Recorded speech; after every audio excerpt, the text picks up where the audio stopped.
Hey, what's up, ladies and gentlemen? That's right, ladies and gentlemen. It is another wonderful, wonderful Tuesday. I'm Young Phil. She's Jen the Fray Girl. And we're here to nerd together. together. We're talking anything Talking pop culture anything news. culture, news, movies, music, food, wrestling, comics, Comic-Cons, whatever you're nerding out on, we want to talk about it. That's right. Now, YouTubers, all of you out there, hit that subscribe button. It really helps us out. Listen on any podcast app. Leave us a review. Remember, 5 stars. 5 stars. It helps us out, guys. It really does. Makes the algorithm think that we are actually halfway decent at our job. And of course, on all the social media places, YouTube, Instagram, Facebook, Threads, TikTok, everywhere at Distance Nerding. Jen, how have you been, my friend? Good. Got a new car, like you do. That's right. Ladies and gentlemen, so just giving you all the warning because I know Say Wong is going to say something about it.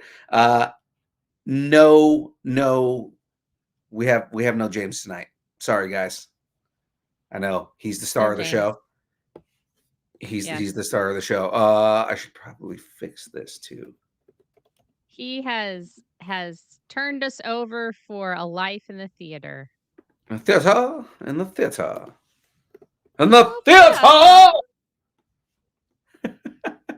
Which, if you didn't see the announcement from, I was so juiced about this, the announcement from Colossus Girl as far as Gem State Comic Con. Do you see who's going to be at Gem State this year? No. Alan Tudyk. No. Yes. No, because we have the new car. Guess what? We're going to be coming to Gem State. Oh, it's going to be so good. Wait, Alan Tudyk's going to be there. It is in May, I believe. Okay. All right. Yeah, we'll have to come because, I did invite him to my wedding, like on Instagram, in an Instagram thread, invited him to my wedding. So I doubt Say Wong saying, you guys killed James, didn't you? No. I would have to drive to California to be a party to that. Unless you're saying I have psychic powers. And killed him with my mind. That's not impossible. I mean, you could just be Cali all over again. The Kings performance, the Sacramento Kings performance in the NBA. There we go. Well, ladies and that is great. Ladies and gentlemen, you have now stumbled onto the worst kept secret on all of the internet. Ladies and gentlemen, you are now watching the Distance Nerding podcast.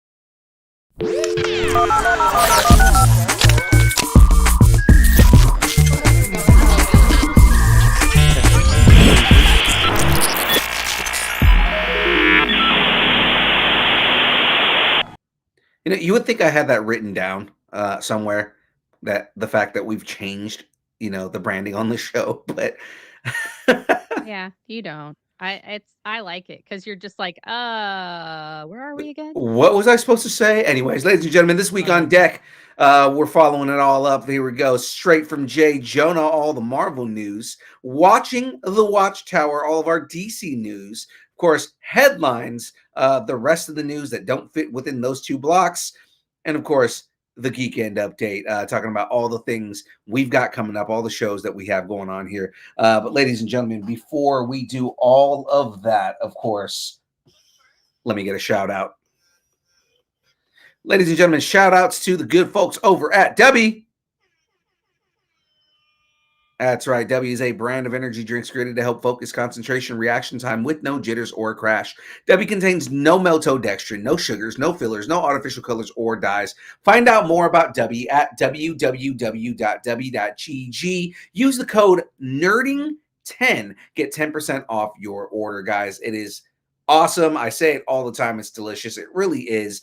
Cam the DM in the chat right now. We all know that he is a Debicide freak, that guy.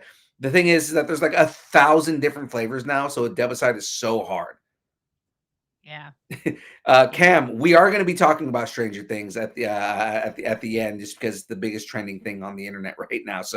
Uh, so we will be talking about that later on here in And the. the spinoff to Stranger Things. That's right. It's gonna be grand and great, and I'm up for this. I'm excited for all this. So let's jump into all of that. Jen, tell us about everything else we got going on. Right? Okay. I was going to. You kind of went off topic a little and then started talking to Cam, like, whatever. I'm chopped liver over here. Uh, Distance Nerding is part of the Geek Freaks Network. So if you're deep in the lore or discovering your latest binge, building Lego, debating casting choices, or still not over that plot twist, look, Ionishki, he deserved to win that boss show. Okay, it wasn't a plot twist. The Geek Freaks Network has got you covered. Your fandom, your community. Hey, we're your people. People need people. Check out the Geek Freaks Network at gfpods.com. I have been really interested in. Oh, I can hear myself now. That's That's weird. Weird. Okay. Um, I don't know what happened. It's freaking me out. Phil, did you do this? That should have Now fixed I it. can't hear myself. Yay, now I can't hear myself. But I'm really digging the challenge accepted stuff lately. Oh yeah, no, I love Challenge Accepted. It's such a just good show, and it just everything they do on that show has been awesome. Did you actually hear the recap from the Stranger Things recap that they did? No, I've been avoiding that because like I haven't actually watched. Like I stopped after season 1. And so now I'm waiting until it's over and then watch all of it. So I'll go back to season 1 and let's go through all of it. And I know Sean Astin's in it, so I should be watching it. I'm a I'm a bad first crusher, I guess. I don't know. Yeah. Well, ladies and gentlemen, let's talk about our next sponsor here. Today's episode is brought to you by the good folks over at Colossus Girl Entertainment. They are the powerhouse behind some of the most fan-focused conventions on the West Coast. Catch the excitement all year long at Beaver State Comic Con, Metal Art Comic Con, Anna Medford, Tri-Cities Powerhouse Comic Con, Silver Age Comic Con, and the always epic Gem State Comic Con. From comics and collectibles to celebrity guests, cosplay artists, and family-friendly fun, Colossus Girl Entertainment brings the community together with unforgettable fan experiences. Don't miss your chance to join the adventure. Check out their full lineup at colossusgirlentertainment.com or colossusgirlent.com, sorry, and plan your next con today. So do that, guys. I just realized I have 3 links that I need to put in the chat. So I'm going to do that right Yeah. now. That's basically all 3 sponsors I need to have in the chat. One right there. All right, there's the first sponsor. This is great content for the listeners too. They're like, "What the hell are we listening to?" You're listening to me type right now, guys. I apologize. Click, click, click, click, click, click, click, click, click, click, click, click. Oh, I'm being the She's the the computer for him. Click, click, click, click, click, click, click, click. All right, that's enough from that. So, ladies and gentlemen, let's jump right into this. It's time to get into what everybody is here and waiting for, except for Cam. He's waiting for a further, part to this. Ladies and gentlemen, it's time to get into the news for the day. It is time. Where did my mouse go? It's time for the download.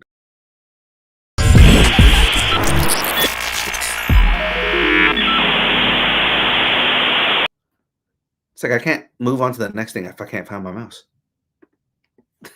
That is true. I All mean, you right. could probably, but you just don't know how. So Yeah. Well, let's get it started, ladies and gentlemen. We're gonna get this whole thing going. Let's jump right into it. It's time for Straight from Jay Jonah with our girl on the floor, Frey. The real mystery isn't the hair, it's who she's playing. Sadie Sink has joined Spider Man Brand New Day, sparking speculation about her mystery character. She's pushed back on fan theories, saying people forget that hair color can change. So Sink's quote reminds us fans, I guess, that superficial details are not really reliable clues. I mean, let's face it, before the Batgirl movie was canceled, Batgirl didn't have red hair. And in the comics, at least one iteration of her has had red hair. Casting deeper than appearance. The frenzy shows how quickly fandom can spiral, treating every detail like canon evidence. And so I guess we'll know for sure though in July of 2026 when actually it doesn't come out in July, does it? Does it come out in July? It does come out in July, right? Yeah, July. Yeah, July 2026. So we will know for sure on July 2026 who she is really playing. It's Who's your interesting. money on, Phil? It's interesting because that kind of throws off the trail a little bit, right? I mean, when she says, "Dude, I'm gonna be dyeing my hair," but the only thing is the set leaks that we got, her hair wasn't dyed. So, is that even a thing? Or is the character dyeing her hair? That kind of throws me more towards Rachel Cole-Alves, like even more so in the speculation that we were doing, because what's something that a soldier that is trying to, or Marine that is trying to be incognito and blend in with everyone and is like, okay, well, I'm a vigilante and people are after me. The first thing that they do in movies is dye their hair. So I mean, like, it's just that's not far fetched for me, right? I mean, if she's making a point of saying my character is not a redhead, even though Rachel Coalves is a redhead, but I mean, like, my character is not a redhead, that throws off the speculation of Firestarter. That throws off speculation of Jean Grey. That throws off speculation of Mayday Watson or Mayday Parker or Mary Jane Watson. So I mean, I I don't necessarily think I never thought she was going to be any of those characters except for Firestarter. Firestarter was one of my that was my second choice if she wasn't going to be Rachel Cole Firestar? Alves. Firestar, sorry, Firestar. Firestarter is a different character. I was Firestar. like, are we bringing in the Stephen King universe in this? Because okay. Firestar. Firestar is what I've been botching here the entire time. Firestar is my second choice on who I would prefer her to be, but I still am pulling for Rachel Cole Alves just because it is a grounded character. It is, especially with all the whole Punisher is not going to be, in everything moving forward and whatnot. Like, it makes sense that, okay, if we're not getting Frank Castle, we may be getting Rachel. Yeah. There you go. Well, okay. So I mean, I'm a little biased because we did that video. Hey Right. guys, there's a video on our channel. It's about 2 minutes long. Called, I think it's called "Is Sadie Sink Lady Punisher?" But and it actually talks about Sadie Sink being like, who Rachel Cole Alves is, and like it shows pictures of them side by side, and that really kind of talked me into it. But man, if she's going to be in Secret Wars, and that was something we a couple weeks ago we talked about that she's coming back for Secret Wars. I don't know if like Punisher or Rachel. I don't. She was never really Lady Punisher, but Lady Punisher. If anything, she was just Like called the Punisher. But I mean, yeah, I never in like what I read of it, like of her first appearance, like her first arc, she just was Rachel. Like she yeah. didn't have a superhero name. She just wore that because he wore it. So it Well, wasn't it's just like Joaquin for the longest time wasn't Falcon, but then everybody knew he yeah, was then they Falcon. So I mean, yeah, Right, yeah. So, I mean, I can understand that. But yeah, I just, I mean, I think that's a great theory, and I would love for it to be true, but if she's gonna be in Secret Wars, I feel like she might be more than that. But I don't know that she's any of them. I just can't get my head around who she could be. Um, I mean, she could be Spider-Gwen. We don't know. It's true. So, and I think her whole well, people forget hair color can change. I think that is a red herring. I do. And sorry about the pun, everyone. That wasn't intentional. Kind of was, but it really wasn't. And yeah, so but I think she's just saying that to like really like throw people off. And you have to think about like how often do we say things and we think, "Oh, this is just I'm just saying something," right?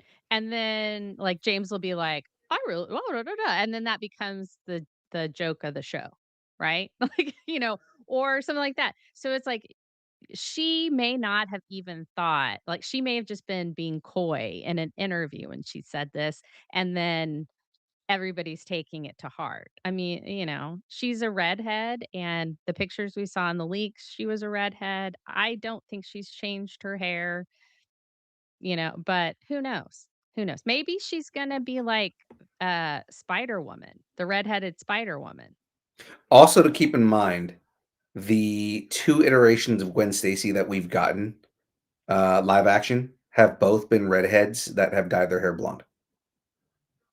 Yeah, that's true. That's So true. she could they could be going in that same tradition, and she could be Gwen Stacy. Yeah. Or they could just say, "Hey, in this world, Gwen Stacy's a redhead." I don't know. I feel like maybe that was it could also be a pre-makeup photo, now that I'm thinking about it. You're just wanted this to like spin into a speculation nation. I rebuke you. I'm just saying I if rebuke you. all right, well, let's move on then. Go ahead, do a little Phil-splaining, and then we'll move to the next story. No, no, I was just saying, I kind of believe what she's saying to an extent because it could be a red herring. It could be like she's just trying to throw people off her scent. She's doing an Andrew Garfield, and it's just like, no, what you think is BS. But if she is telling the truth, then again, it could just be that the photo we saw wasn't actually her on set acting, but on set, you know, getting context to whatever scene she was getting ready for and was pre-makeup. So it was before they dyed her Mm, hair, before they had anything, and then that means the clothing that she was wearing wasn't costuming. It was just what she wore for the day.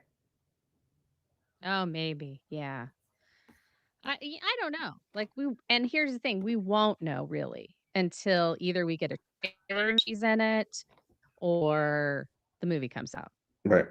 I mean, we're really not going to know. We can speculate our asses off, and we will. You guys know we're gonna. Yeah. We always do. Even when we don't, we do. So let's go That ahead should and be move our on. motto. Even when we don't, we do. We do. Let's move on. So, hey, look, it's another Spider-Man. Another Spider-Man story. Government goons gone wild. Heroes versus hypnotized agents. Oh man, I think I just had like a mini stroke or something. Okay, reports suggest Spider-Man Brand New Day will feature Spider-Man and the Punisher teaming up against mind-controlled Department of Damage Control agents who attempt to break the Scorpion out of prison. Interesting. So, are we thinking uneasy alliance with Spider-Man and Punisher? I mean, it would it's like a really juxtaposition. Mhm. And James, I'm not looking that up for you. You need to Google it yourself. Um, is that like Peter's very like, dude, we don't kill people. And Frank's like, I kill people. I don't know what you do in your tights, but I kill people. Cause that's kind of how Frank is. Yeah. And then we've also got the mind control agents. How are they mind controlled? What's going on with that? That means that there's a telepath somewhere. Who is it? Is it a telepath? Is it science? Is it Doc Ock? Are we going to get Doc Ock back? I don't know. But I'm saying that what's going on? Who else did? Oh, Baron Zemo did a little mind controlling thing for a while, didn't he? Yeah. Doesn't Mr. Negative have like some thing like that too? Because I mean, again, we've been speculating about Mr. Negative. Hmm. Uh, Yeah, they did say that Mr. Negative might be. I don't know. I don't know that much about Mr. Negative. yeah. So I mean, like, yeah, and see James even in the chat saying, but what about Mr. Negative? Exactly. So like, Mr. Negative is one of the rumored characters that's supposed to be in this. Uh, for all of you guys out there that may not be giant comic book fans, Frank and Peter don't get along in the comics at all, and it's mostly just because Frank is a massive butthole. He's an asshole, and and it really does come down to Peter's moral code versus Frank not giving two shits about anybody but himself in a lot of these situations. Yeah, Frank's And a narcissist. He's a oh, he is sociopathic narcissist. Yeah. 100% is because We're it's not diagnosing him, by the way. yeah, Neither one of us are doctors. he 100% is a get things done by my means, which means if I've got to kill everybody in the room, then I'm going to. Um, and and again, so I mean, like that playing out in the film, I kind of don't want Peter and Frank to get along. I kind of want them. Yeah. I want it to be an uneasy alliance. I want it to be we have the same goals. We go about things differently. Let's just save these people, or let's you know these guys from damage control are trying to break out the Scorpion. We need to stop the Scorpion from getting broken out of jail. Where Frank is like, let's kill everybody. Pete's just like, no, don't kill anybody. And they're fighting over that. And this is kind of something I brought up a while back that I think is going to be a thing. They are, I don't feel like they are going to do things in the, like, I think Peter's going to be too busy trying to save everyone when Frank is just trying to save civilians but kill everyone else. Yeah. Well, I mean, you mentioned the damage control. You mentioned the Department of Damage Control, Mm-hmm. DODC for short. So, like, we haven't seen them since what was it, Miss Marvel? Were they in She-Hulk Attorney at Law? They were. Oh yeah, yeah, yeah. They were. Mm-hmm. And so I like that kind of brings all that back too. We Yeah. hadn't really seen them. We didn't really know what was going on there. So that might like give us a little bit more of their story. Right.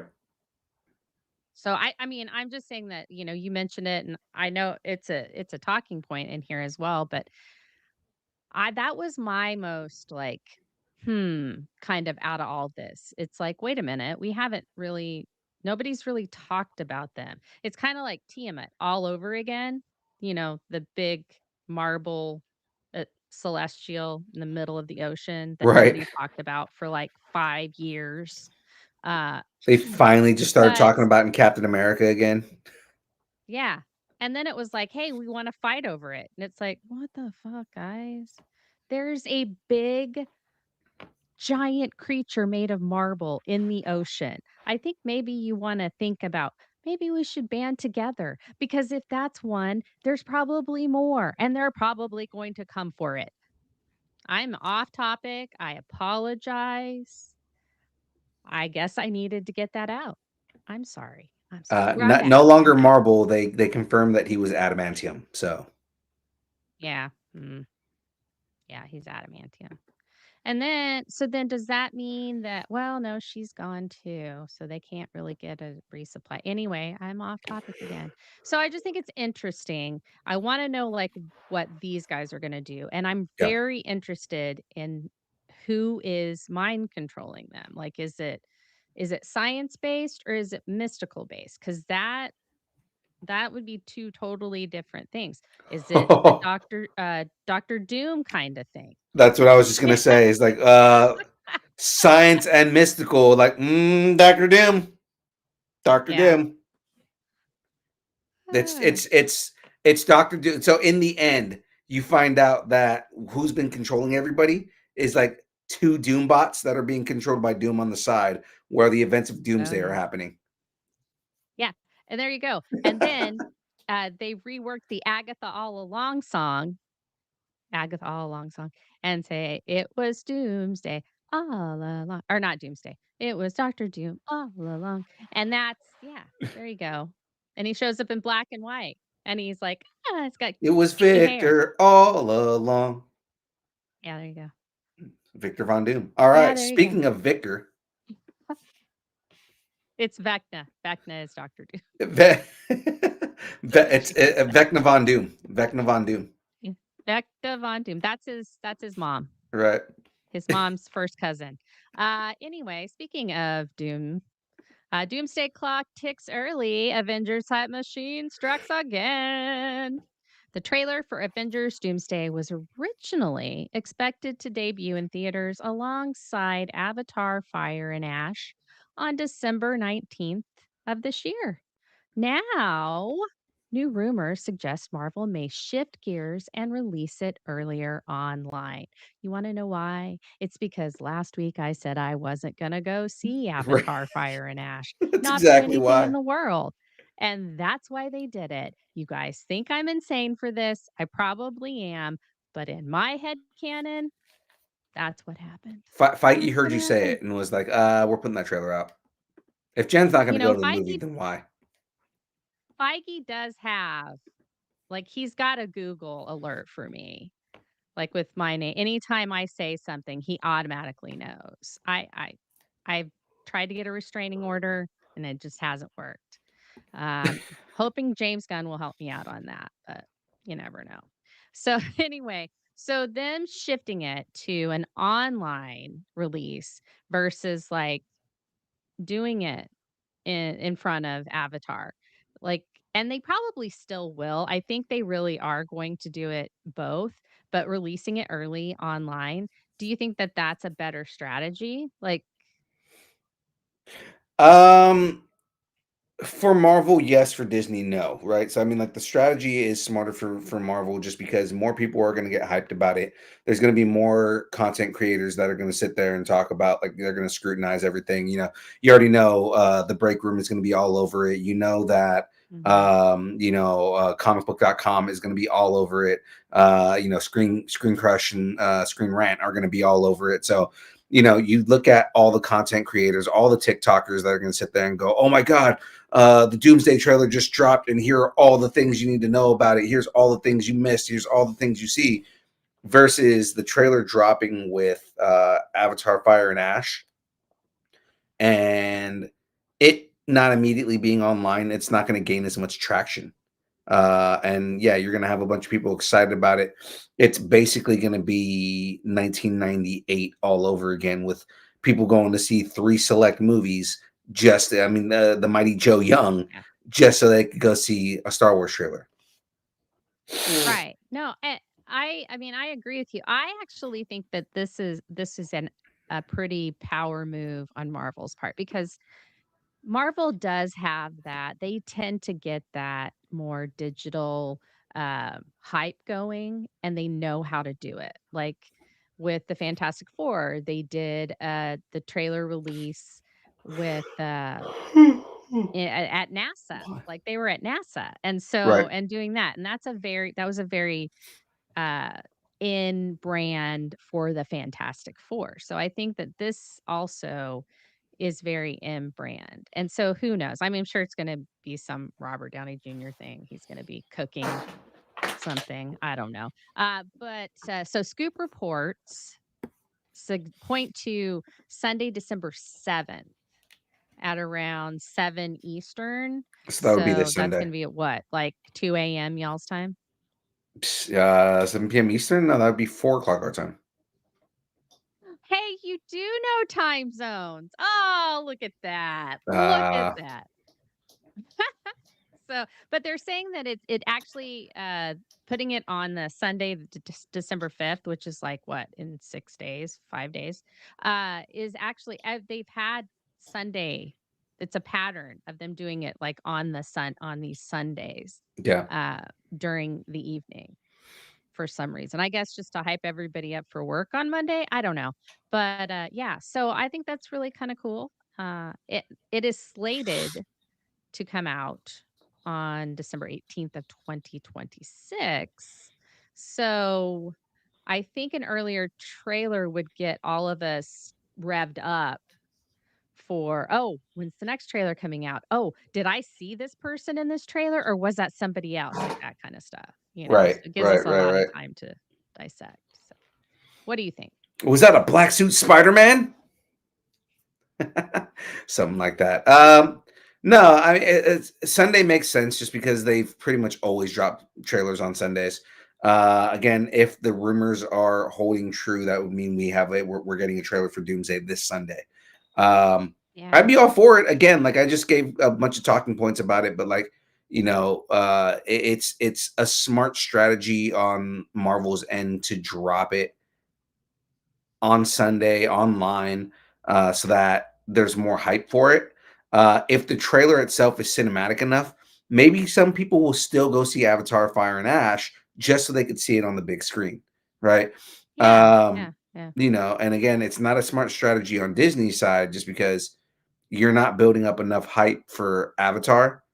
Um, Whereas, like, yeah, people are gonna want to go see the Doomsday trailer rather than your blue cat movie. But I mean, like, minus the buttholes. Yeah. Fuck them. You know what? I am so over Doomsday and I am already over Secret Wars. I want to know what's going on with Avengers 7. I see, I see, I see. Director Shuffle. Avengers 7 lines up its next commander. Destin Daniel Cretton is reportedly in line to direct Avengers 7 following Secret Wars. Because Secret Wars was so 5 minutes ago, except it's in like 2 years. Continuing his collaboration with Marvel Studios. So his rumored involvement suggests that Marvel's really still looking continuity wise. I think this really ties into the Russo brothers story we did a few weeks ago about them being in, coming in long term for like plotting out phases and stuff with Yeah, Kevin Feige. I think that's a great idea, by the way.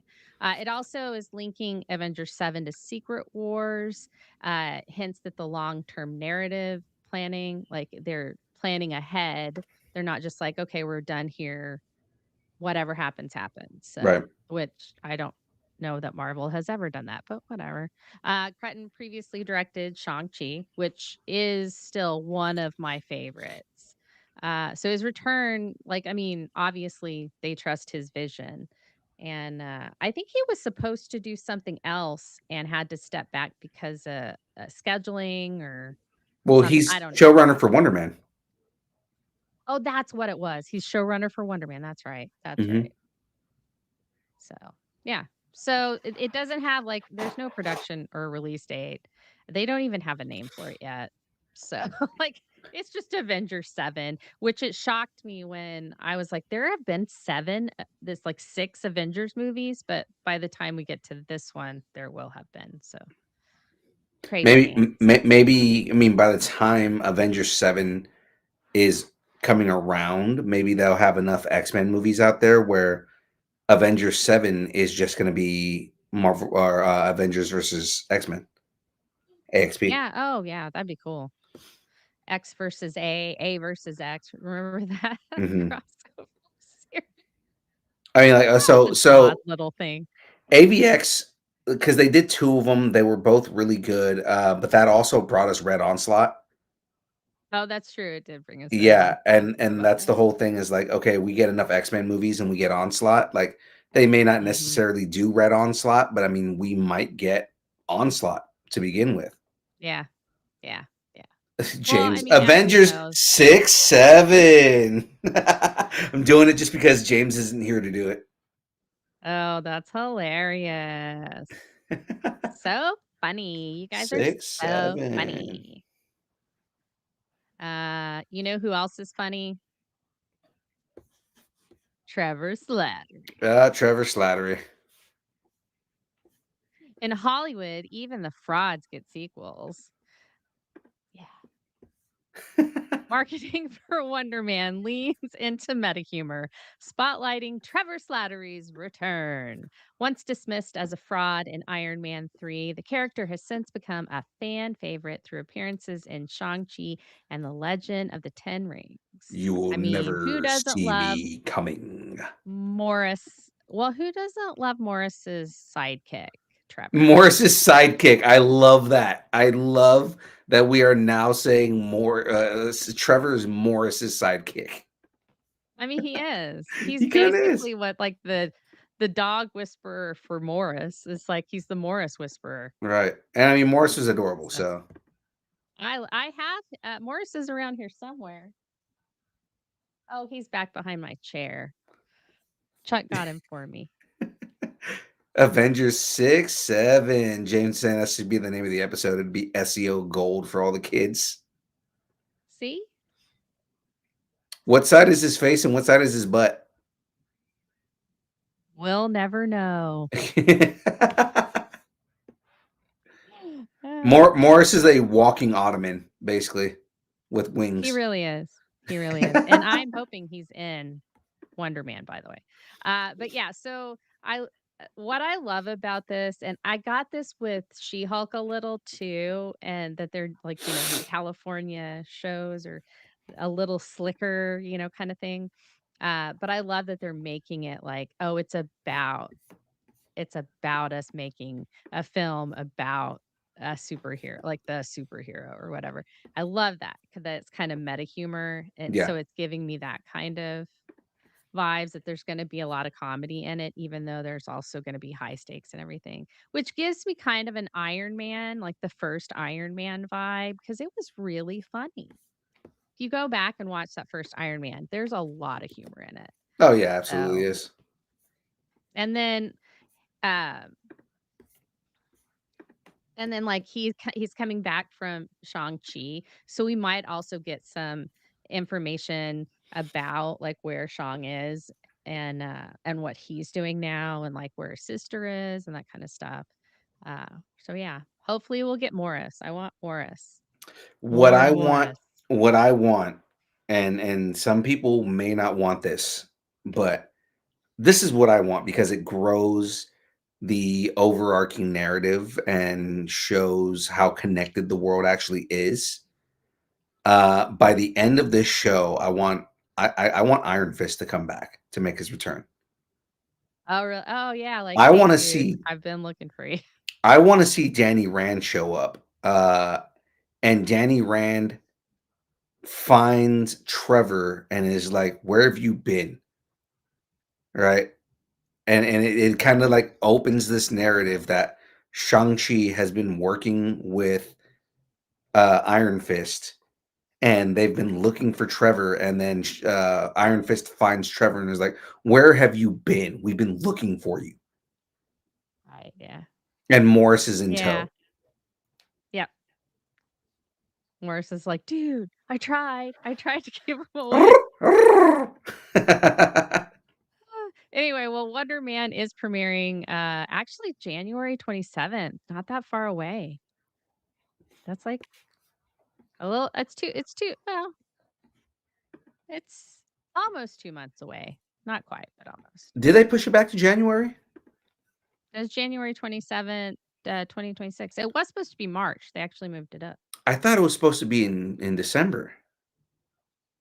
I thought it was supposed to be Mm, this month, but I guess they pushed it back. I don't know. Maybe you were hallucinating that. I have no idea because I don't Maybe. remember it being in December, but I thought they had said October, but I don't know. I don't Now you we're know all what? hallucinating. That's all in the past. James is Now it's gonna confirming. He be said it was January. supposed to be December. Okay. Shut up, James. Well, all right. So from street level chaos, well, there's so much chaos, to cosmic chess, let's climb the tower and see what the universe is plotting in Watching the Watchtower.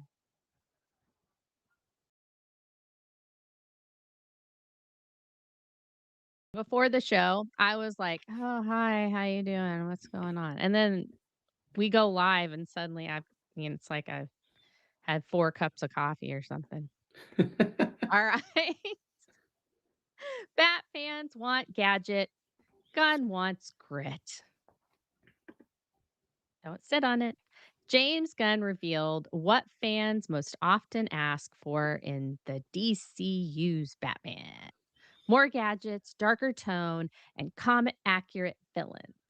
But Gunn emphasized that what he actually cares about is emotional depth and character integrity, which I say, huzzah. I We agree with should that have 100%. character. Yeah. Yeah, that I love it. But you know what? He can have all that and have Batman in the gray and blue suit with the yellow logo. I'm just saying, both of the things can happen. There's something about even with the yellow utility belt and yellow logo, there's something about that version of Batman that is just darker than even like the black armored Batman. Well, it's almost like he's like, "I don't care if you see me or not." Yeah. He's like, "If you look real close, I bet you can spot me, but by the time you do, I'm gonna have kicked your ass." That's really what it is. I just think you can have both. I just, but he'll figure it out. I have faith in James Gunn on that. But I really like that he's focusing on the integrity of the character and the storytelling, and then the other stuff comes after. Right. And it seems like with Superman, he did this. Like he let like David Cornsweet was in the discussions on whether he had the trunks or not. And so it seems to me that James Gunn, especially if he's directing, it's much more of a uh, group think on costumes Mhm. and like what they feel is best for the character. So I like that. His approach mirrors how he handled Guardians of the Galaxy as well, like how he focused on the characters and their stories to move the main story along, and that and I mean, it's still early. They don't even have a Batman yet. I know Right. there's a director and there's someone writing a script, but yeah, that's about it. So we'll all still get to live in agony and not know what Batman's gonna look like. Yeah, and Matt Aguilar in the chat, I personally love the blue and gray. I also love the blue and the gray, and like I said, there's something about the blue and the gray that just seems darker, like a darker version of Batman, with the yellow logo. I didn't mind the black cape with the gray. Remember he had that for a little while? Mhm. He still had the yellow utility belt, but it was the black and the gray. It wasn't for very long, but I liked that. I thought that was really cool. Maybe they just ran out of ink. And it was supposed to be black on black, and or they were saving some money. I don't know. And again, to be fair, Batfleck, the last iteration of Batfleck we got was in a purple costume. So, Yeah, that's true. mhm. That is true. Mhm. Mhm. Mhm. Mhm. You know what color really clashes with purple? Green, I was gonna say emerald green. emerald green. Two lanterns, one frontier. Justice shines brightest in the dark. Partner. In a recent HBO Max event, DC unveiled the first teaser description for Lanterns, promising a grounded Western style epic centered on Hal Jordan and John Stewart. So the Western tone kind of gives it that um I guess it really grounds it. I know that's a pun, I apologize, but that's the best word for it. It does ground the story. Oh, does it So that ground the pilot? yes, it grounds the pilot. Uh, but yeah, so I like it.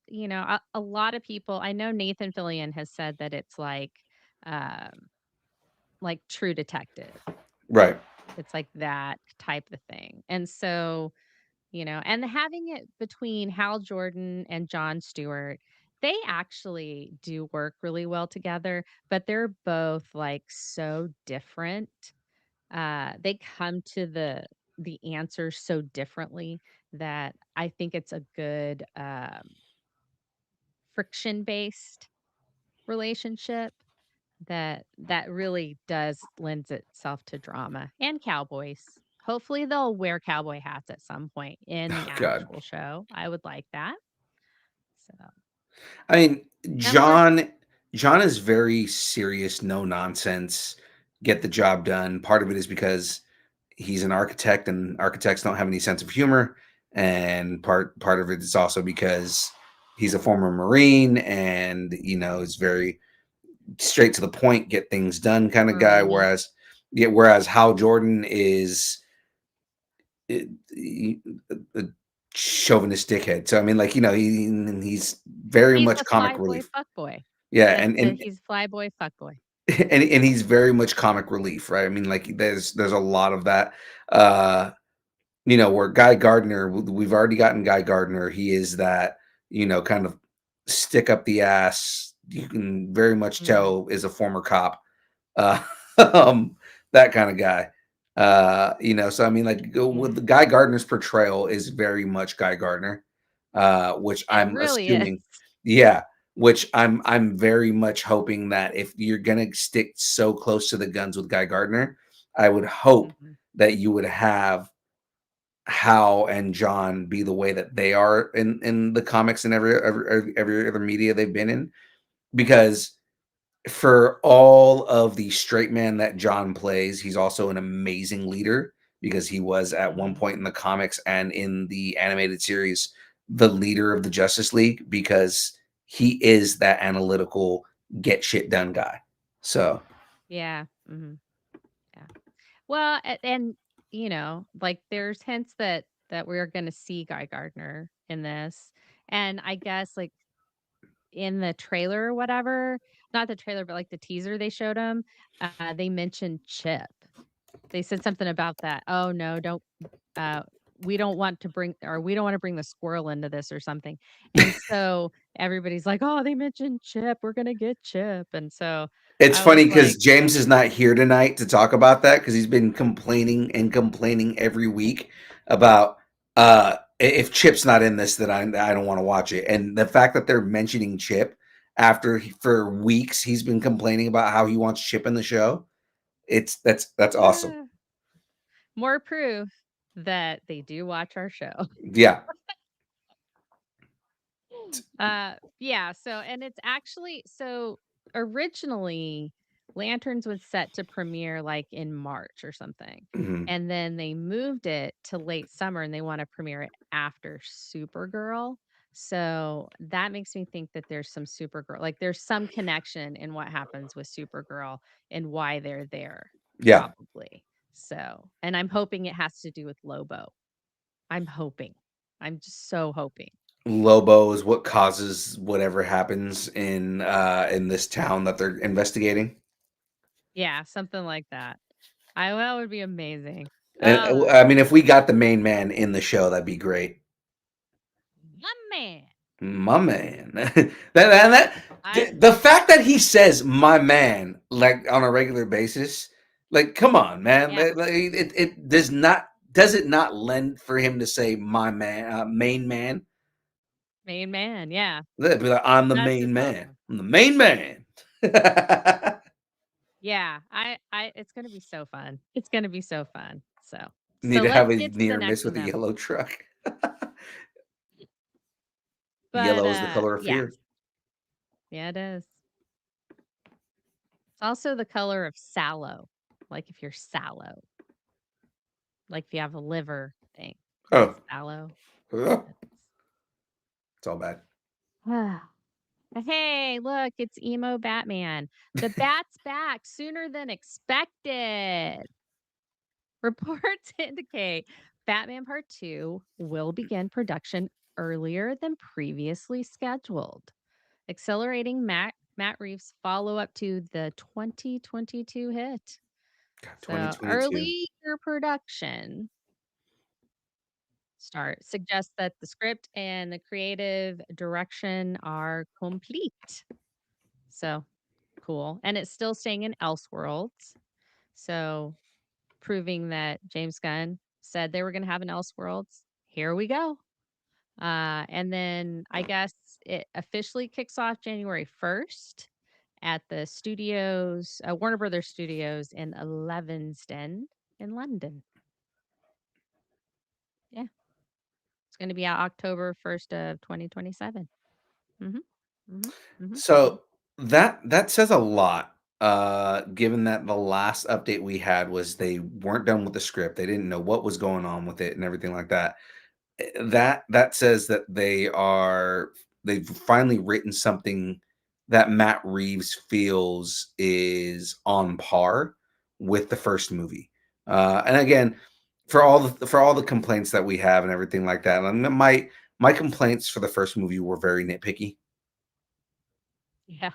One of them is a character flaw. It's stomping around in the dark. Like, come on, man, you're a ninja. No ninjas don't stomp. And I get what you're trying to do is scare, everybody around you, but no, don't. That's just it's dumb. Yeah. Yeah. Yep. All But of he those is, things are true. but he's very, very, very angry for for a first year Batman.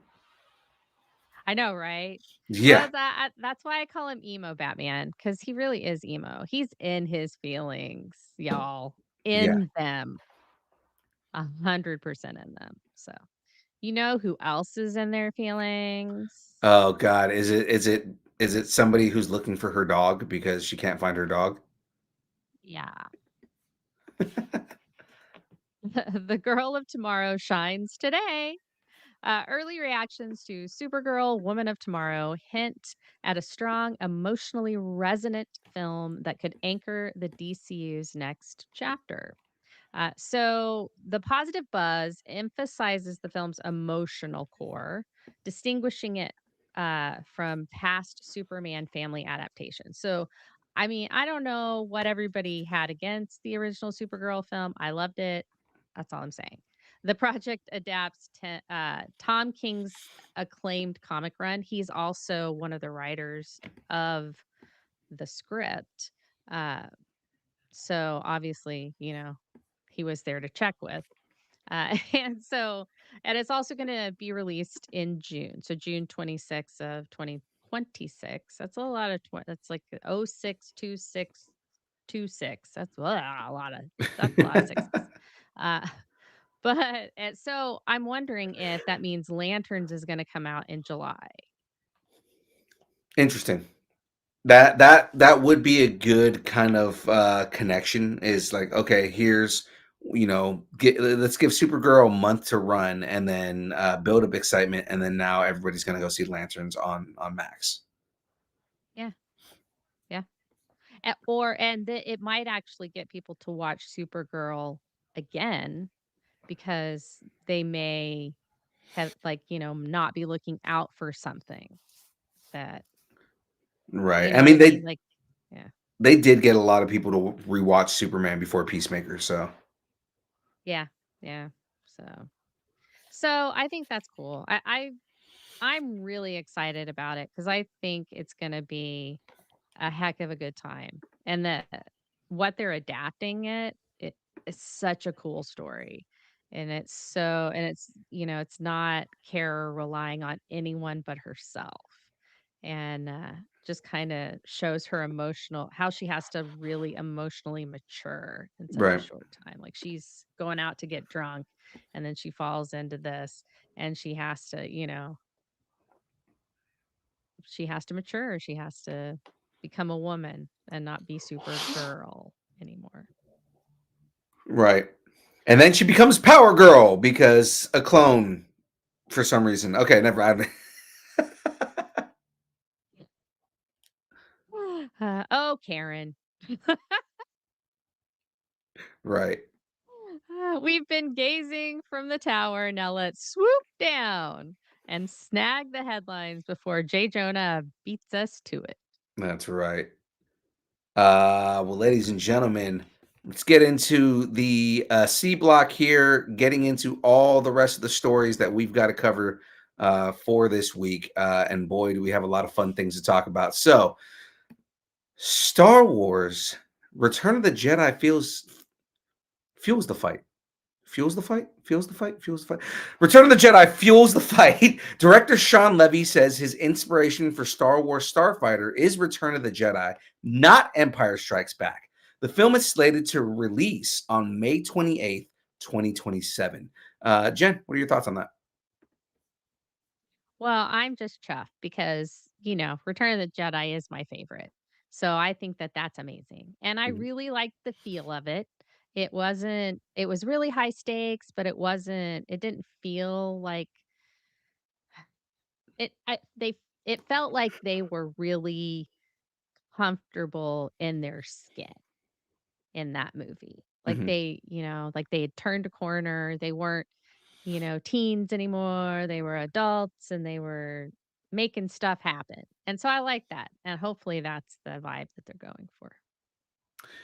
I'm hoping that what they're doing is going for the adventure film all over again. There is a level of almost swashbuckling and adventuring in Jedi that you don't have in Empire. Empire is a much more serious, darker turn, mainly because they lose, and it starts off Yeah. with them kind of almost losing because yes, they take down a walker, but in the end, they all have to flee because Vader's on his way in there.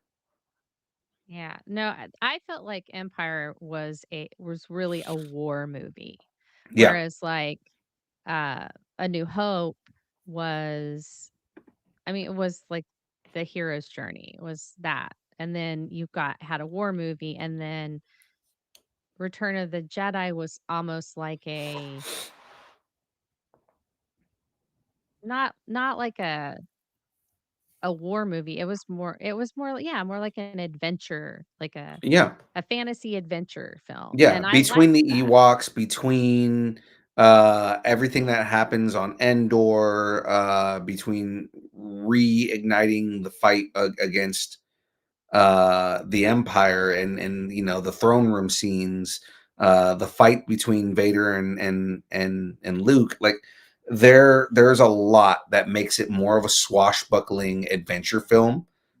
And I think that as a kid, that's why I enjoyed that movie so much.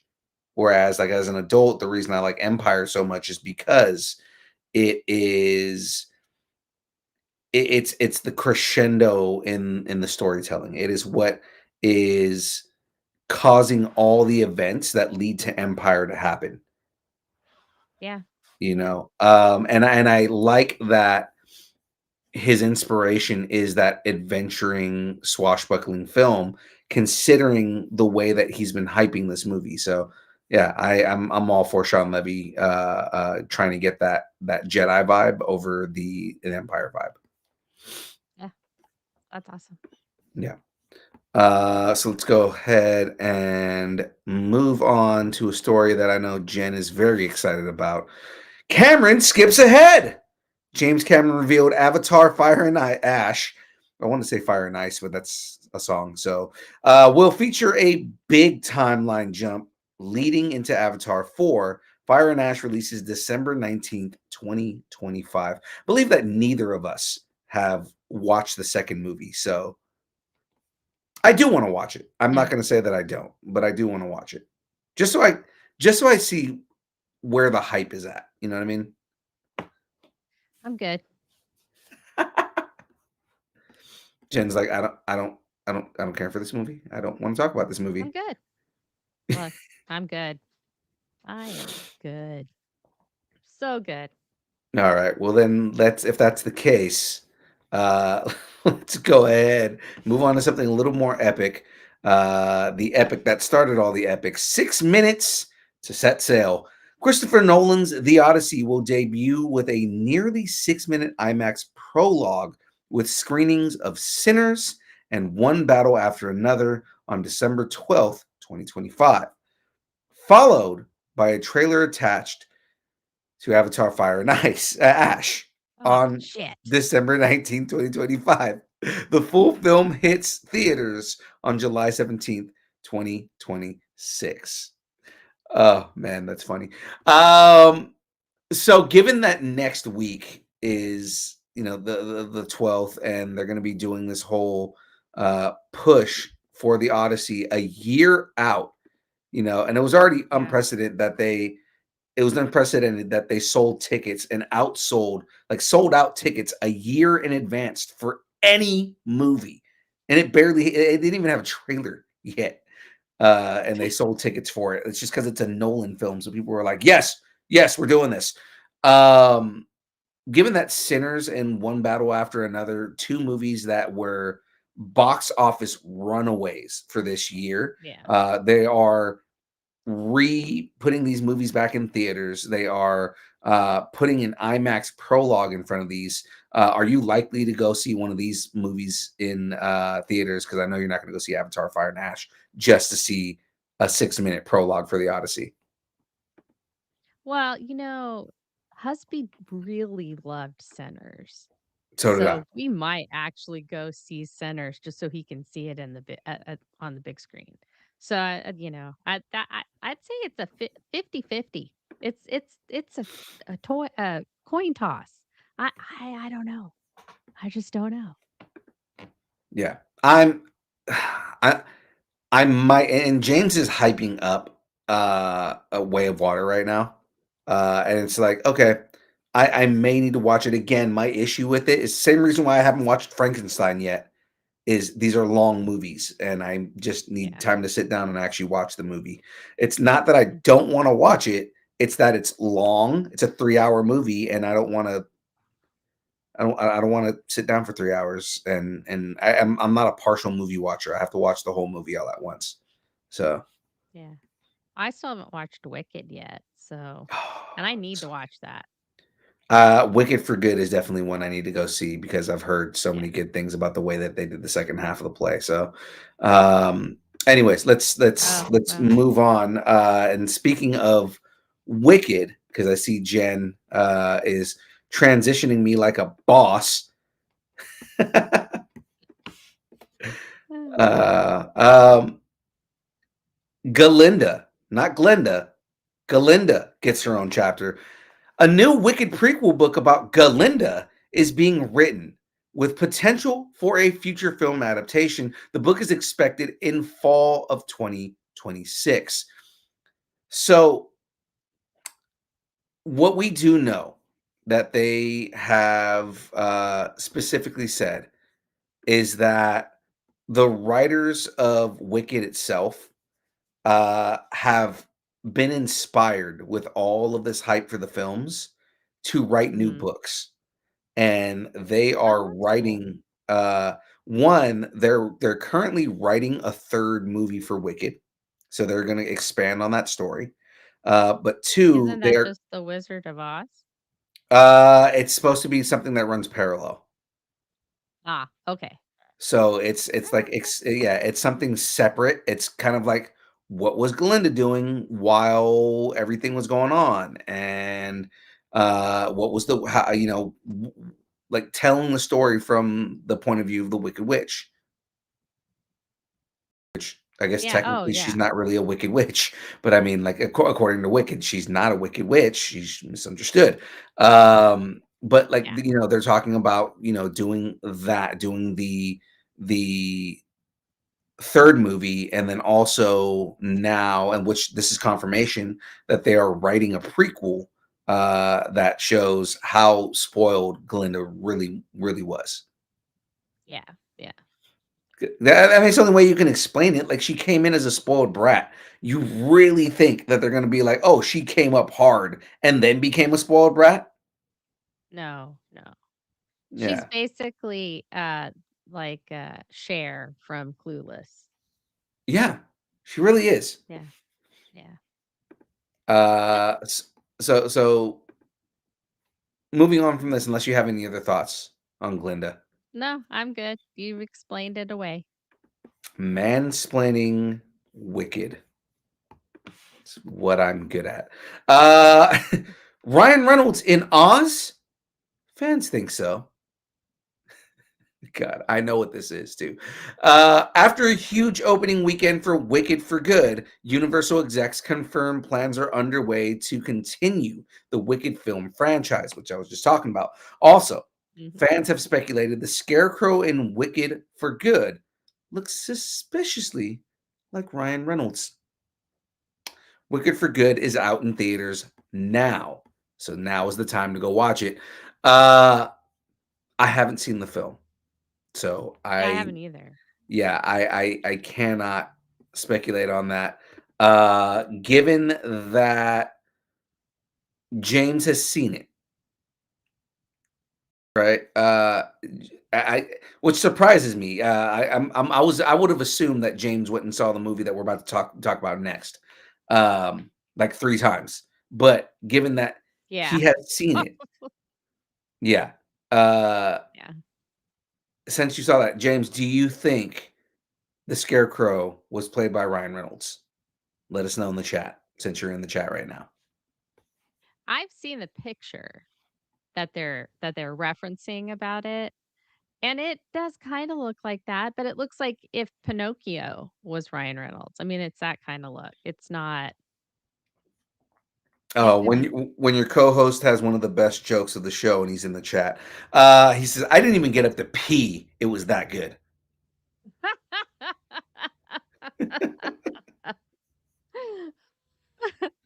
Episode's name: James holds in a pee. I still like the idea he gave us earlier. What was it? I gotta go Mary back. forgot it. We're so ADHD. Yeah. No, Avengers 6-7. That's what it was. Yeah, Avengers. Avengers 6-7. All right. It's enough of that. So, with that being said, let's jump into a story that is here specifically for Jamez 5000, even though he's not on the show today.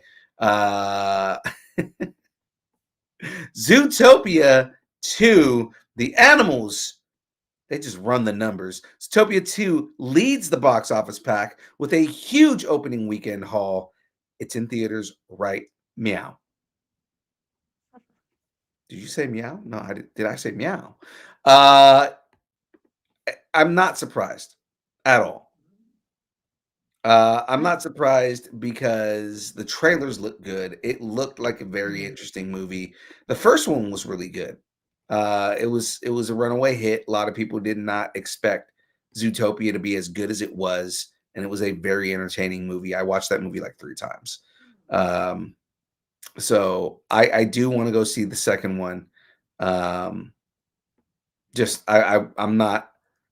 We had this conversation about like 2-3 weeks ago about like theaters being too expensive. I'm not ready to go run out and spend a bunch of money for Zootopia. Right. Yeah. I mean, yeah. Yeah. Cuz I mean, you don't have kids, so Right. it might just look creepy just you there. Just an adult with a Coke or with a Pepsi Zero and a big ass thing of popcorn. Yeah. Yeah. Alone watching Zootopia 2. Watching Zootopia, exactly. Just But a again, little, I don't like the phrasing of that at all. It's not. again, I'm absolutely not surprised that it is killing it money wise right now. Uh James, stop complaining. James, Go see it. It's going to be take fun. Tyler with you. He's a child. Sandra said, just take Bruce. That's true. I could just take Bruce to go see Zootopia. There you go. Yeah. No, he's my uncle. Yeah, that's better. It's so much better. He calls me Theo Philippe. Okay. Yeah. Okay. It's a All right. badge of honor to be called Theo. Okay. It also just makes All me feel right. old. But still, all Okay, right, let's move Auntie. into the next story. Let's move on to this next story here. And this again, another James story, another story for all the kids. It's a Jen, hurry up and watch the goddamn movie story. Huntrix secrets unlocked. Sorry, hold on. Netflix dropped a free digital art book for K-pop Demon Hunters, packed with 142 pages of concept art and lore. Fans can explore it online at Netflix's official site now, complete with soundtrack integration. A deluxe physical edition, published by Nucleus, close enough, opens for pre-order on January 1st, 2026 via Gallery Nucleus, with fulfillment beginning February 1st, 2026. Um, how do we feel about that digital art book? That sounds kind of dope, actually, especially because the art in that I movie just was great. I think it's cool that it's free.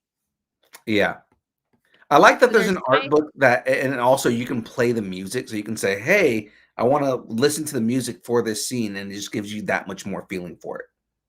yeah, yeah. No, I like it. I like that it's free because and also the kids are gonna want it. They're gonna wanna watch it again, the movie again. It pays for itself, but it's still neat, and I thought it was really cool that they're actually gonna do a physical edition if you want a physical edition. So, I thought it was Yeah, neat. yeah, I like that. Too bad James isn't here to talk about it. Yeah, James missing out once again because he's a dad. Okay, uh, he's like we're over here chastising him for being a good dad. Uh, He's a good dad. he is a good dad. That's why Uh, we can chastise. exactly right. Well, let's get to this, ladies and gentlemen. The king, yeah, the king's getting a new crown. A new Godzilla anime is coming, completely reimagining the king of monsters. The twist: the destructive power of the king or the kaiju resides in a boy. No title or release date was even mentioned when they were talking about this. Uh Godzilla as a child, but like human? Well, so that's like the first, I think the first episode is like, that's what they're gonna talk about. Is this boy human or is he a kaiju that doesn't know he's a kaiju? Like, it's that kind of thing. And so I thought, well, yeah, that's kind of neat. Like, yeah, he's got a human face, but he's Yeah, Godzilla? I don't know, it's weird. that's weird, but it's cool. And of Yeah. course, anime is gonna do stuff like that. Anime does stuff like that. That's so anime. So anime. Where's JR when you need him?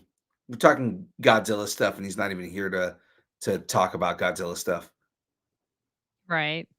Exactly. All right. Well, let's we're gonna stay in the realm of the Zillas here because we're talking prequels to the prequel. Wyatt Russell is set to lead a new Monarch Legacy of the Monster spinoff, itself a prequel to the prequel. The spinoff will take place during the Cold War with all the tension and possibilities that era lends to the already epic scale of the original. No word on when it will be released. Um, that confuses me, but I guess I don't know. I guess it makes sense given the way time works in that show.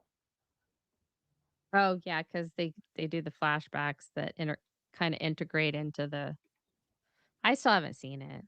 It's no, it's okay. So whenever you go into the center of the earth, whenever you go into, the place where Godzilla and King Kong and they kind of like live in their realm, kind of thing, Mhm. time dilates. Oh, okay. So the explanation, but I mean, how would it be I don't know how you make oh, I guess it could be a prequel to the modern day stuff. Right. That's how I read it. Well, because half of the show takes place in World War II. Okay. Well, it's then great, then Cold War's fine. That's the '60s. Well, that's what I 20 was saying. years. That's what I was saying. Like like it would be weird because like why is Wyatt Russell look exactly the same 30 years after the I don't think events of that his picture character? was him. Oh no, I no, think no. that was just a picture from the first one. But even then, like, like you're having Wyatt Russell's character come back 30 years, like, in the Cold War and whatnot. But again, with the way that time dilates when he goes into the underground area, yeah, it could be that I mean, that's going to be a massive plot hole if that's going to be something in season 2, but hopefully they explain that away. I'm sure they will. Yeah, because Kurt Russell's character was, I mean, there was a lot of kind of like, okay, why aren't you older than you're supposed to be? Like if you're, Oh, yeah. yeah, like Yeah. they kind of talk about it a little bit. Is like Kurt Russell is very spry for a dude that's supposed to be 100 years old, Oh, right? Captain America did. Yeah, but like again, what it is because he spent a little bit of time in the center of the earth, and Mhm. because time dilates, he lost years of his life because of that. Oh, okay. All right. Yeah. So yeah, it's an interesting concept. I'm all for it. And again, I'm I more like the show. confused now than I was before we started this story. So Well, you cool. need to go and watch the show so that you can understand what the hell is going on. Anyways, speaking of, did you watch this movie too? Did you watch Weapons? I did. I Okay, watched. good. You're not going to be far behind on this one then. Gladys is getting her own arsenal. This is going to be so weird. Zach Krieger says the Weapons prequel about Aunt Gladys will stand on its own. While plot details remain unclear, everyone's favorite auntie will return in the future. Um, when I first read this story, the first thought that came to my head was, are we getting a weird spoilers, a weird like witch origin for Aunt Gladys? Like that's the only story that I kind of want is Yeah. talking more about the cult that she comes from and Mhm. the type of magic that she uses. Yeah, no, Or that'd be cool. kind of voodoo more so, but I mean like yeah, because it's like I want to know about the witch magic stuff that she uses, and you know how she like turns everybody into Naruto, basically. Right. Yeah. I think I think it's going to be cool. I think that's what we'll get. I do think that I want to know why she decides to steal Betty Davis's look from the 80s is really what I want to know. Gosh, she was so creepy. She was, but she looked like Betty Davis in her elder years. I'm oh, not kidding. She really did. That's the first thing I thought of when I saw her is why is she trying to be Betty Davis? But yeah. those are not Betty Davis eyes that I want to see. She got Well, her Betty hair wasn't Davis eyes. Harlow gold either. Yeah, yeah.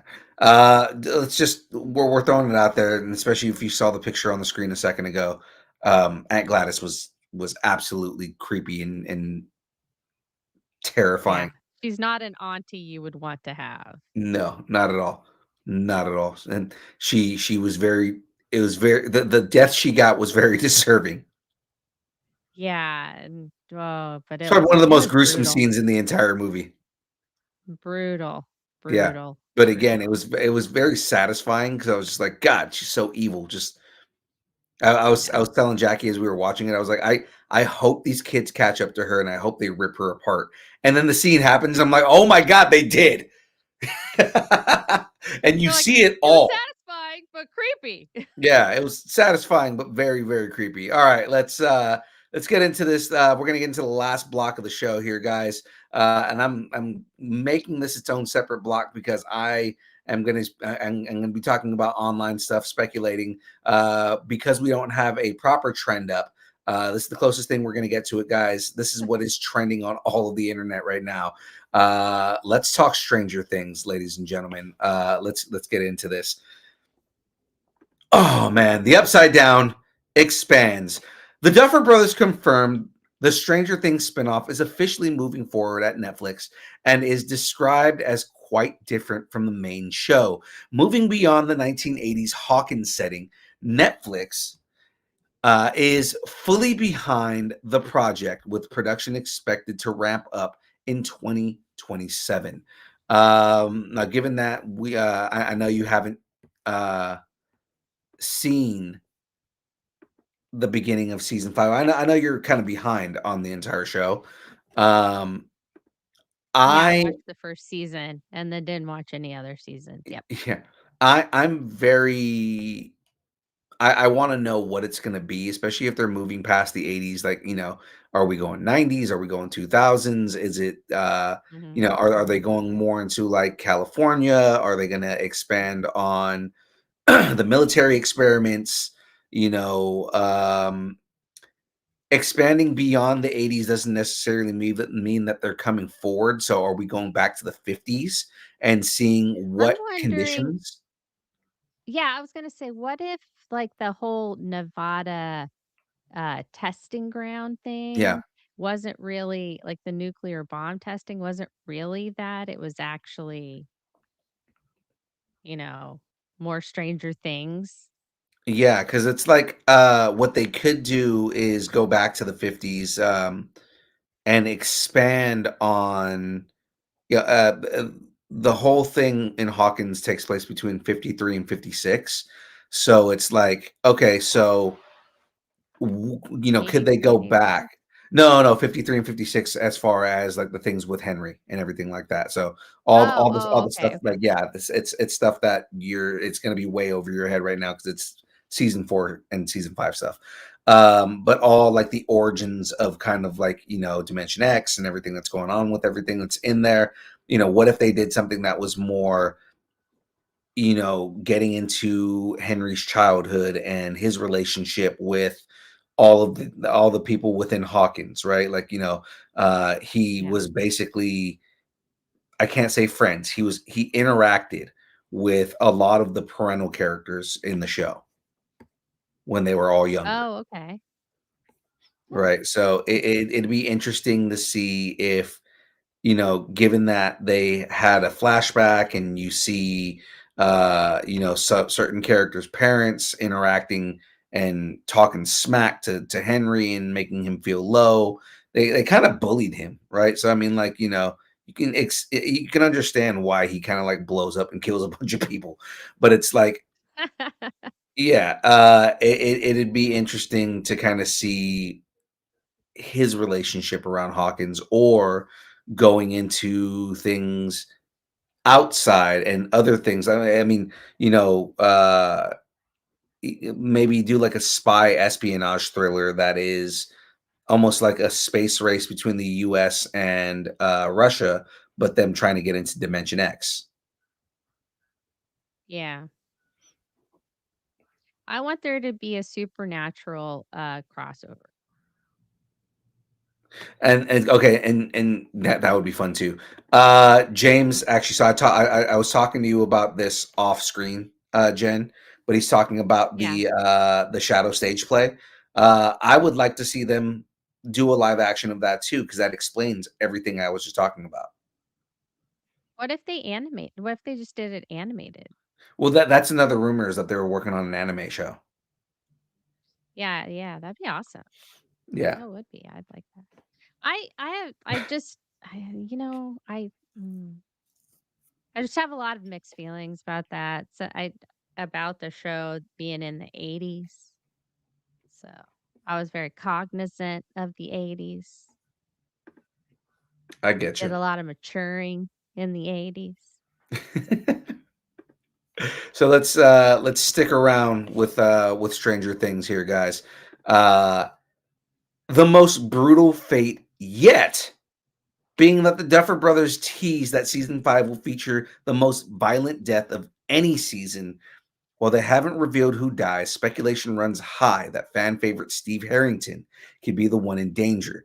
Volume 1 already showed Hawkins under military lockdown and Vecna's shadow looming, but the upcoming episodes promise devastating consequences. The finale premieres December 31st, 2025. I know some people have already said that they've gotten their tickets, they're ready to go see it. I'm very excited for all of this. I'm December 25th can't get here any sooner because December Yeah. 25th is when they drop the second half.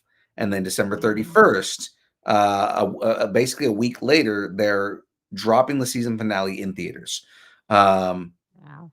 Now, I was talking to Jen offline a little bit earlier about speculation on some of the things that are being speculated online. So, guys, keep in mind, one, this is going to be a little bit of spoilers, but two, this is all speculation. This is all, Mhm. Mhm. ideas. None of this is confirmed. Okay. Um, but basically, some of the things that people are thinking about is one of the rumors online is that Vecna is going to be a surprise good guy in this. Mm. Mhm. There's a theory Like based on Snape. kind of right special Stranger Things speculation video. Let's do it. James, at this point, cut it into pieces. Um, so there's I'll a just sit here quietly.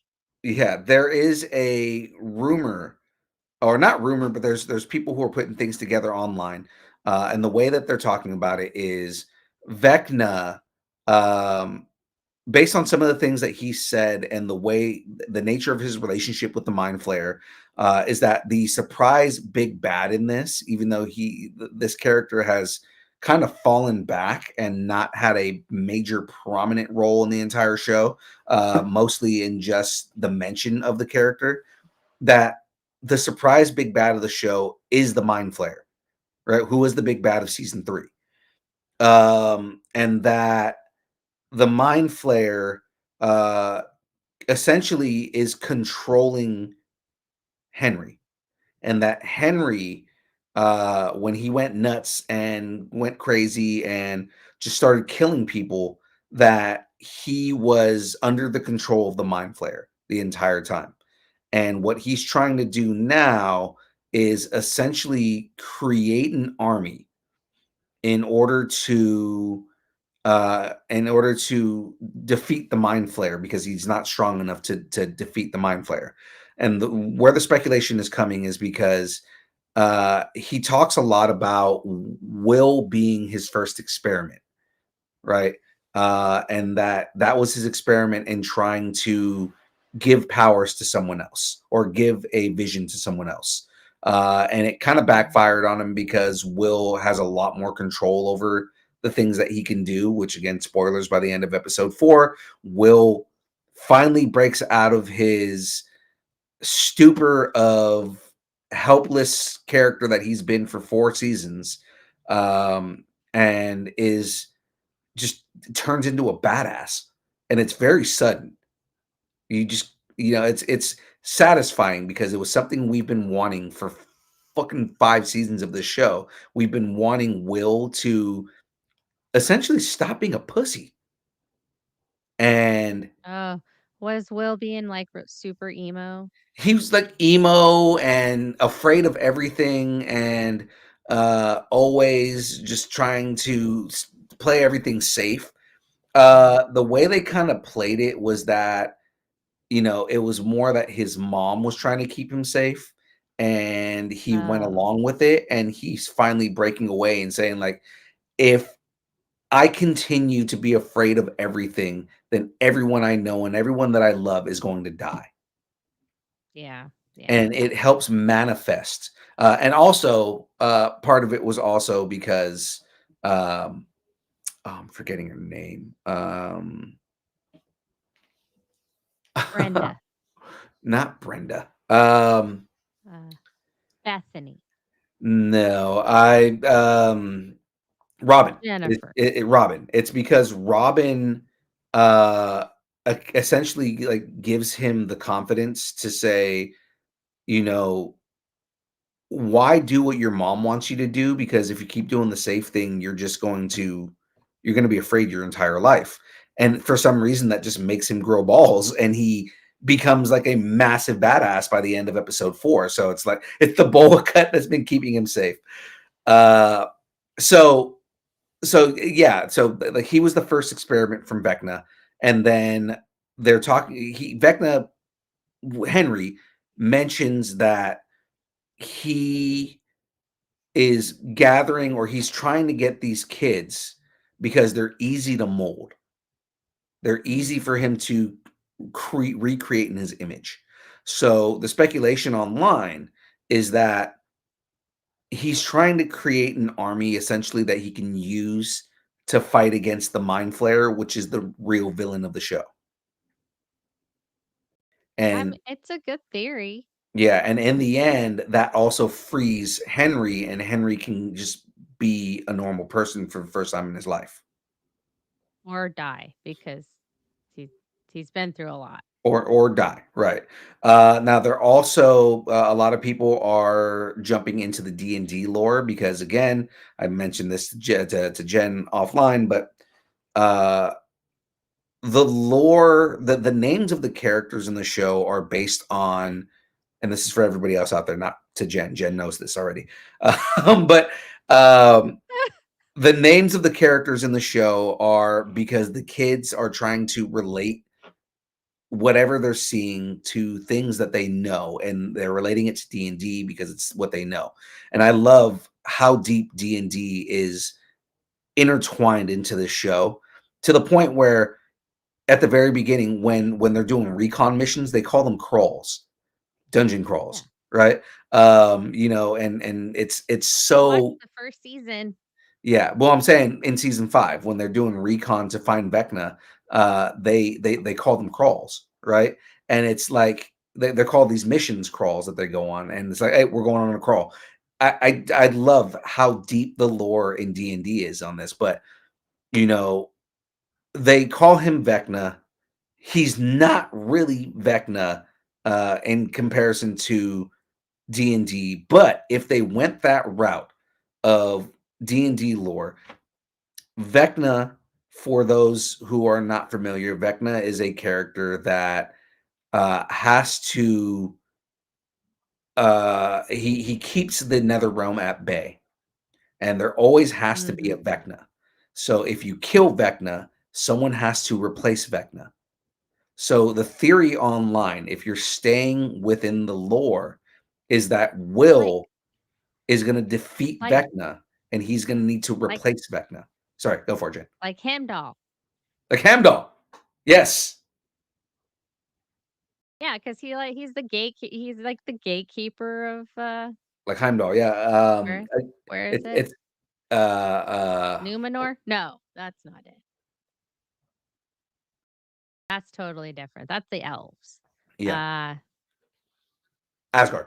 Asgard. Um Heimdall is the Asgard. guardian of Asgard, right? Like he's Yeah. the gatekeeper. It's Yeah. almost the same thing. Yeah, it actually is the same thing. That somebody needs to guide the Rainbow Bridge, right? Someone needs to keep Dimension X at bay. And that's kind of where a lot of people are speculating right now, is that when they kill Vecna, if Vecna does end up being the bad guy, when they kill Vecna, Will has to take his place. Otherwise, the Upside Down will invade Earth and destroy everything. Wow. I like that. My original, like when they were like, "Oh, this is going to be the last season," and I haven't seen anything except Mhm. that first season a long time ago.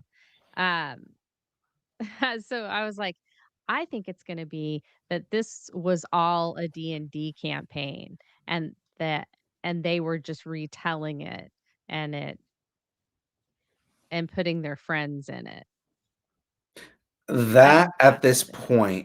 at this point, oh, hold on, sorry. I love that James just said exactly what I told you, Jen, offline. He said it's Orlando Bloom in Pirates of the Caribbean.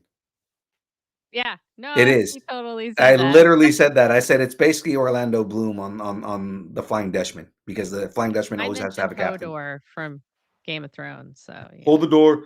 Um, no, at this point, where they're at in the story, because of some of the variables that are in it, Mhm. if they end up making it that, because I was always behind that theory too, is in the end it ends up being them just playing a D&D campaign, right?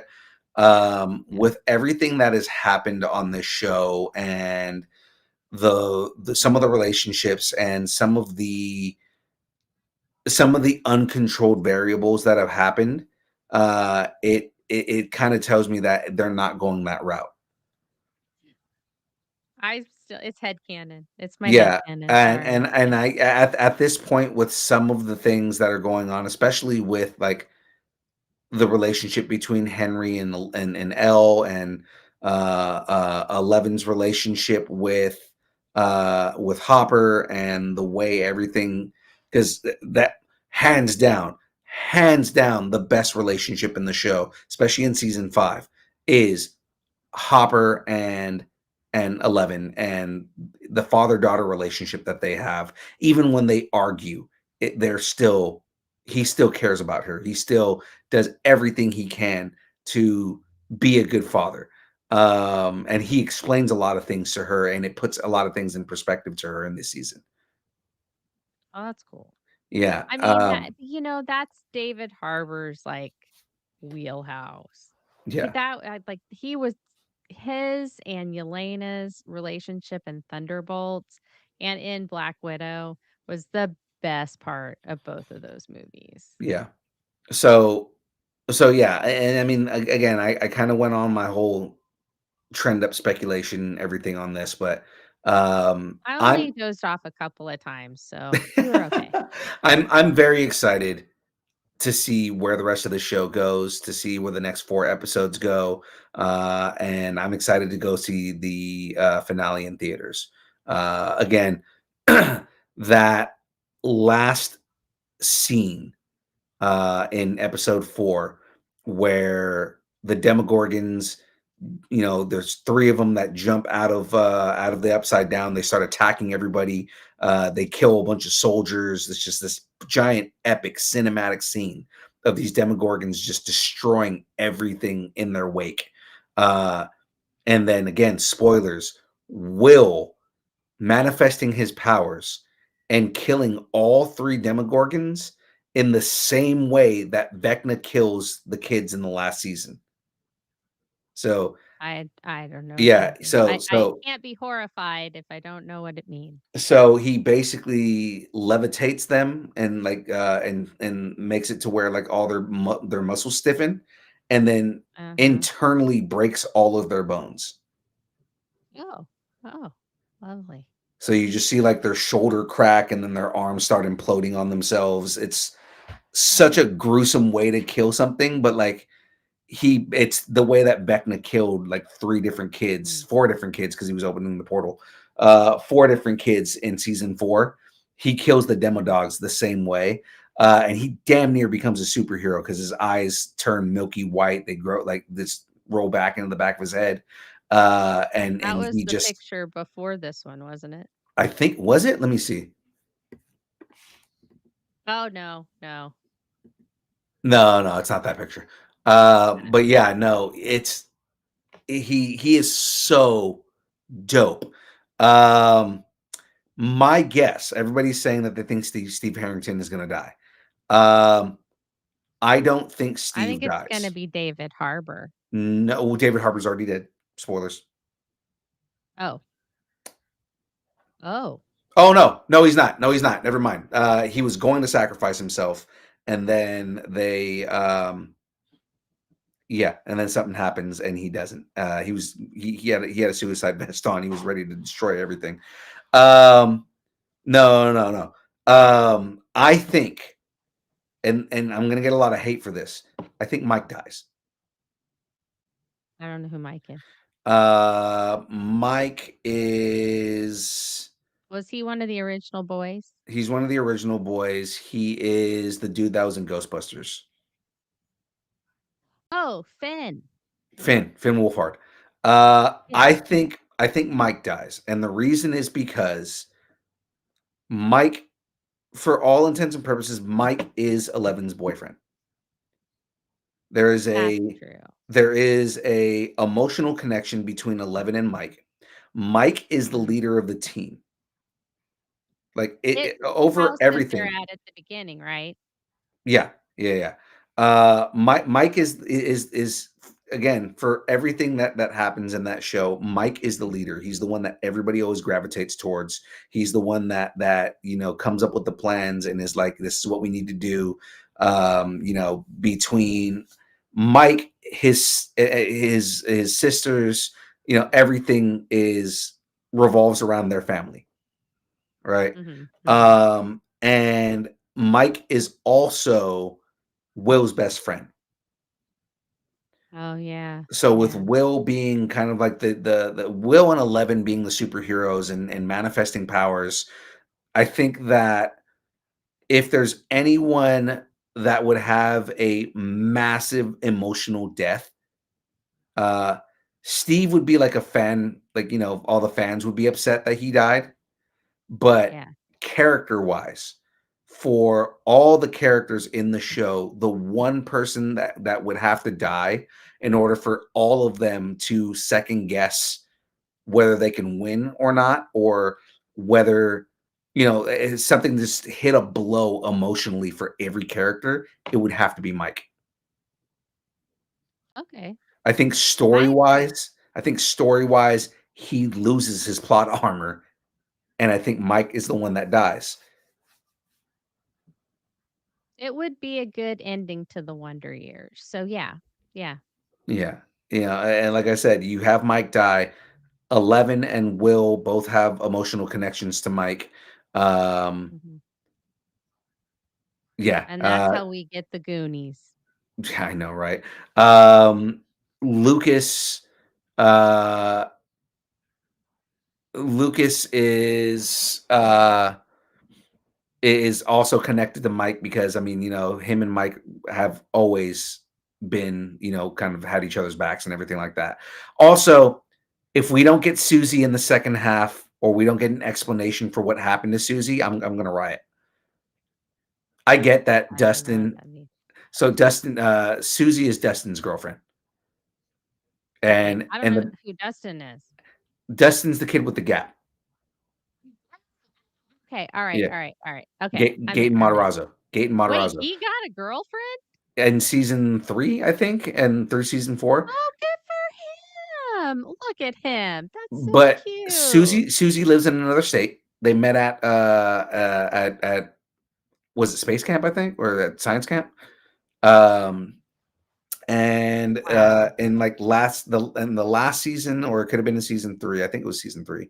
Um she basically he like they go out to go see her because they need her to Uh-huh. help them like do some computer stuff. Oh, She's like she's their their person in the tech chair. support? Yeah, she's like their person in the I chair, love it. I right? love it. I And love Susie it. is very smart. Mhm. She had very sparing parts in season 4, but they never officially broke up. This is supposed to be years later. Dustin is grieving, and a lot of people are complaining about Dustin as a character and the way that Dustin's being portrayed. A lot of people don't like how kind of, you know, against the grain that Dustin's been this season. He's not the lovable kid that he always is. He's fighting with everybody. And I think part of it is mostly because he looked up to Eddie a lot. And when Eddie died last season, it emotionally broke him. And he is Mm. trying to be the one that carries that he's the one that carries that legacy. He's trying to be the new Eddie. Oh, And oh, I kind of want to see them either explain that because of his grief and the way that he's been, him and Susie broke up, or Susie is still around and they're on rocky ground because Dustin's being Dustin. yeah. Um, yeah, and I mean, like I want Susie back. Because one of the things I was saying is I wanted Erica, and Erica shows up in like episode 3, and I'm like, oh, thank you God, Erica's here. Erica's Lucas's younger sister. She's like the smart mouth, really smart black girl.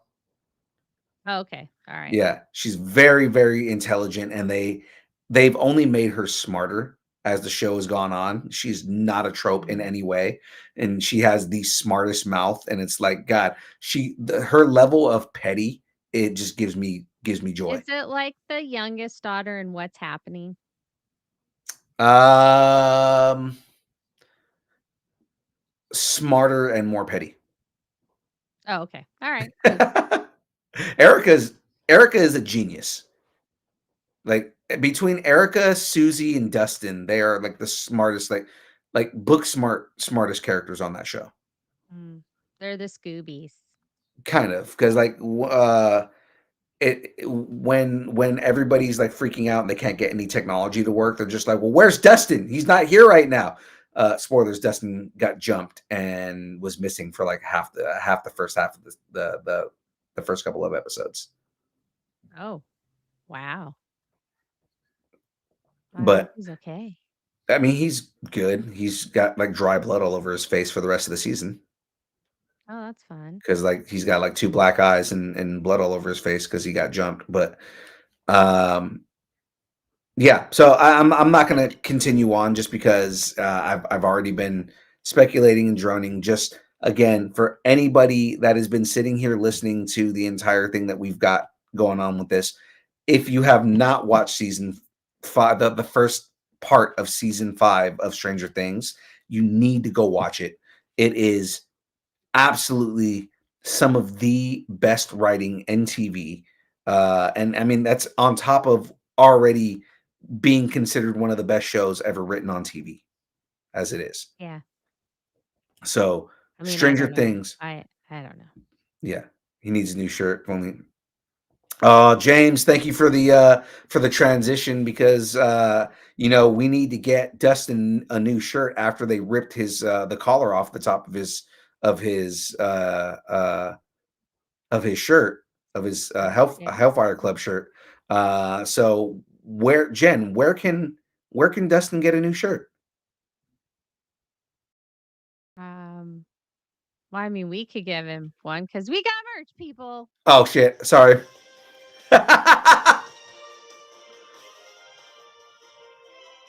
You did it to me. You're getting back at me for when I would do it to you. We do have merch, people. That was my fault. But we do have the Oh, Geek End no. update first, and we only have one thing we got to talk about here. Ladies and gentlemen, this Friday, December 5th, at New Helvetia Brewery here in Sacramento, we are going to be helping with a toy drive holiday party from 6 to 9 p.m. And that is here in Sacramento at 1730 Broadway. Again, New Helvetia Brewing Company. Special guest Andrew Gray, the Megaforce Red Ranger, is going to be there. So come, donate toys, have a good time, and come and hang out with all of the fun sponsors that are going to be there. Now, let's get Dustin that shirt because we got merch, people. And so can you. That's right. Just DM us your size on any of the social medias. You can email us distancenerding@aol.com. And and we'll send you out one. It's $20 if you're local, 25 if we have to ship it to you, and we'll tariff it if it has to go to Florida. Absolutely, all the worst tariffs that you can get. Ladies and gentlemen, of course, the schedule that we got going on right now, Tuesdays, all the nerdy news on the Distance Nerding podcast, the show you are listening to or watching right now.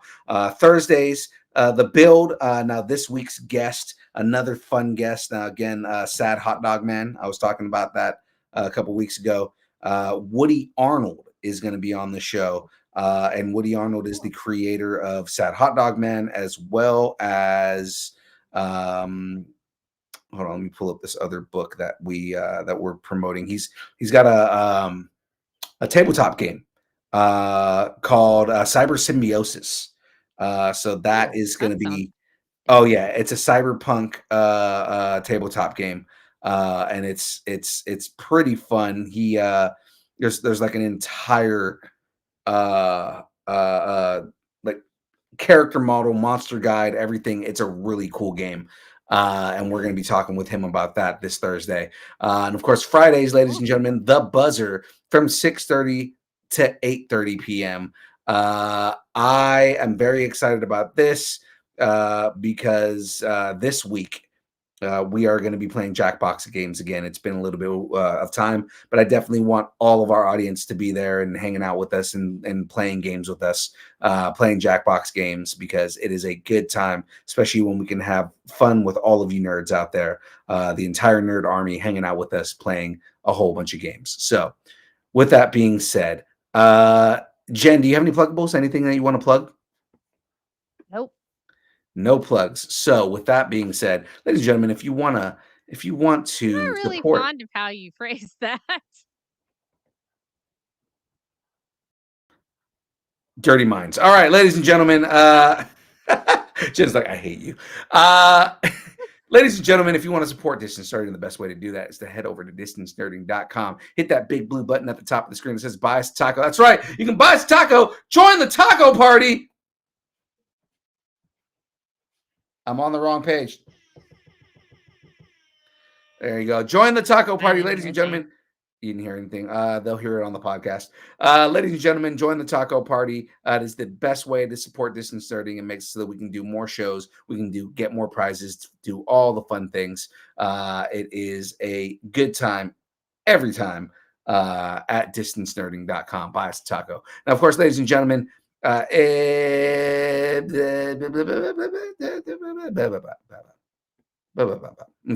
Have something you want to discuss.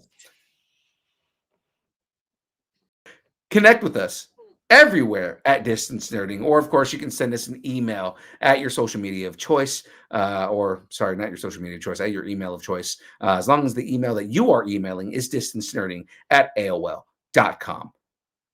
Get to us. All right, ladies and gentlemen, that is it from us. Jen, you want to take us out? Thanks, and keep nerding together. And Bruce, time for bed, babe. That's right, time buddy. to go to sleep. That's right. So, ladies and gentlemen, that's it from us. We will see everybody next week. On Thursday for the interview show. Everybody have a good night. Thanks for keeping her together. Yeah. Bye-bye. Later. Distance Nerding.